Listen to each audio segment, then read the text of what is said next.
کہا سنو سنو، اگر تمہیں زندہ رہنا ہے تو اپنی لڑکی کو زہر دے دو، اپنی لڑکی کو زہر دے کر کے مار دو۔ اللہ اللہ، کون سا ایسا باپ ہوگا جو اپنی لڑکی کو مار دے گا؟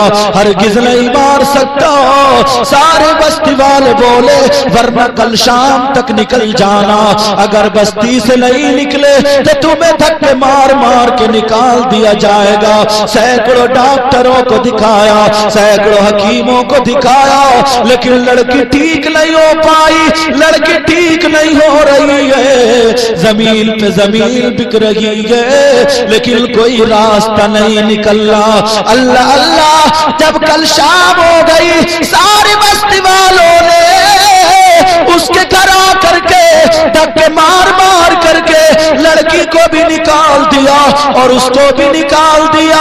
دونوں باپ بیٹی جنگل میں کو چلے گئے، مرتا کیا نہیں کرتا۔ ایک جنگل میں پہنچے، رات ہو گئی، پیڑ کے نیچے لیٹے، لڑکی سو گئی، لیکن باپ کو نیند نہیں آئی۔ بستی والوں کے تانے، لوگوں کے کہنے اور جملے جو چست کیے گئے تھے وہ سارے کے سارے اس کے کان میں گونج رہے تھے۔ اس نے فیصلہ کر لیا صبح کو بستی جاؤں گا، زہر لا کر کے لڑکی کو دے دوں گا اور ختم کر دوں گا۔ اللہ اللہ، لیکن فانوس بن کے جس کی حفاظت ہوا کرے وہ شمع کیا بجھے جسے روشن خدا کرے۔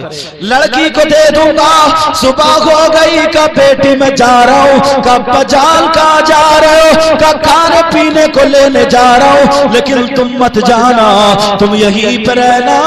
باپ چلا گیا، لڑکی آنکھوں سے بیکار تھی، شام تک زہر ڈھونڈتا رہا، لیکن اس غریب کو زہر نہیں ملا، اور جیسے ہی شام ہوئی زہر آتا جاتا گئے، لیکن باپ نے سوچا شام کو رک جاتا ہوں، کوئی جانور کھا جائے گا، کوئی نہ کوئی مار جائے گا، میں بھی بچ جاؤں گا۔ اللہ اللہ، لیکن معاملہ آگے بڑھتا گئے۔ جیسے ہی لڑکی شام کو اکیلی پیڑ کے نیچے سوئی اور سونا تھا، اس کی قسمت بیدار ہو جاتی ہے۔ جیسے ہی رات کو لیٹی، کتاب میں لکھا ہے کہیں سے کبوتر آ گیا، آنے کے بعد اس پیڑ کے اوپر بیٹھ گیا، اور بیٹھنے کے بعد لڑکی سو رہی ہے، کبوتر بیٹھا ہے، پوری رات بیٹھے بیٹھے ہو گئی، ادھر پوری رات اسے سوتے سوتے ہو گئی ہے۔ اللہ اللہ، اب شبنم کا زمانہ تھا، لڑکی بھی سو رہی ہے اور لڑکے اور اس کبوتر کے پر بھیگ جاتے ہیں۔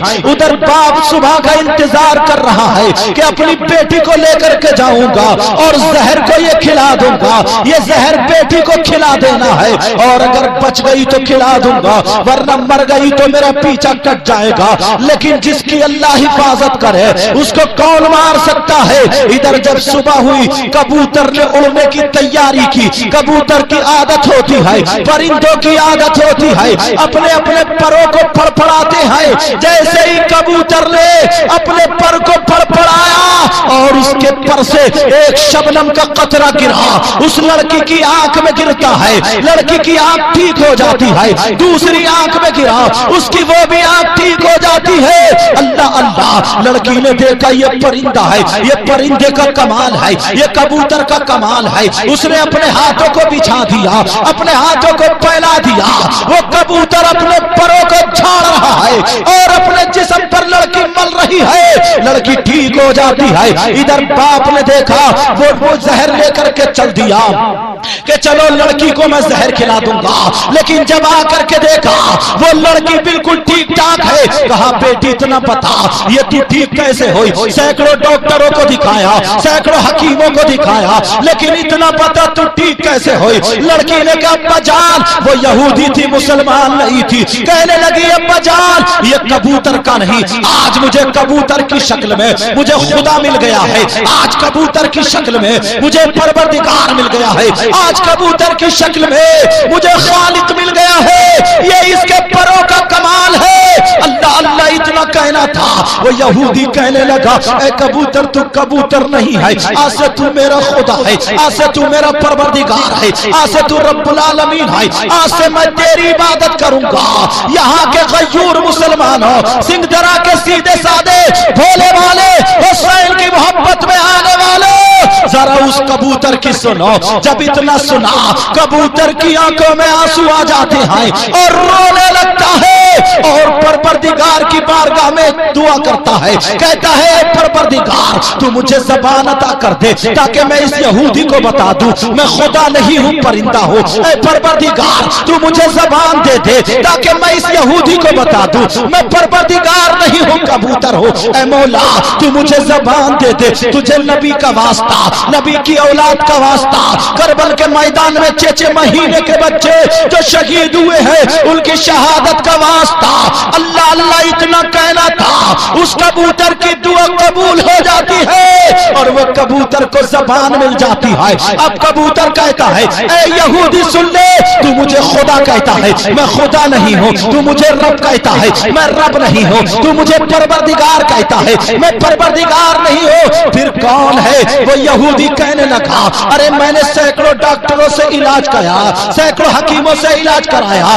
لیکن میری بیٹی ٹھیک نہیں ہوئی، تیرے پروں کا یہ کمال ہے۔ بولیے کبوتر تیرے پروں میں یہ کمال کہاں سے آیا؟ جب اتنا کہا جب وہ کبوتر بول اٹھا، سنگھ درا کے غیور مسلمانوں، حسین کے نام پر اپنے گھر بار کو چھوڑ کر آنے والوں، اپنے بچوں کو چھوڑ کر آنے والوں، اب وہ کبوتر کا جواب سنو۔ وہ پرندہ تھا تم انسان ہو، اس کبوتر کا جواب سنو۔ وہ کبوتر کہتا ہے اے یہودی سن لے، آج سے 7 سال پہلے نبی کا نواسا کربلا کے میدان میں شہید ہو گیا تھا، اور جب مجھے پتا چلا میری کبوتری کا انتقال ہو گیا تھا، لیکن جب مجھے پتا چلا میں اپنے بچوں کو چوگا دے رہا تھا، اپنے بچوں کو کھانا کھلا رہا تھا، اپنے بچوں کو چارہ کھلا رہا تھا، لیکن جیسے ہی مجھے پتا چلا ظالم یزیدیوں نے نبی کے نواسے کے سر کو کاٹ کر کے کربلا کے میدان میں ان کا جسم پاک ہے، اور جب مجھے پتا چلا میں نے اپنے گھونسلے کو چھوڑ دیا، میں نے اپنے بچوں کو چھوڑ دیا، میں نے چوگا دینا چھوڑ دیا، میں نے گھر بار کو چھوڑ کر کے اڑنے کے بعد میں کربلا کی زمین پر پہنچا، حسین کی محبت میں گیا اور میں نے آنسو نکالی، اور نکالنے کے بعد اپنے پروں کو حسین کے خون سے لگا لیا تھا۔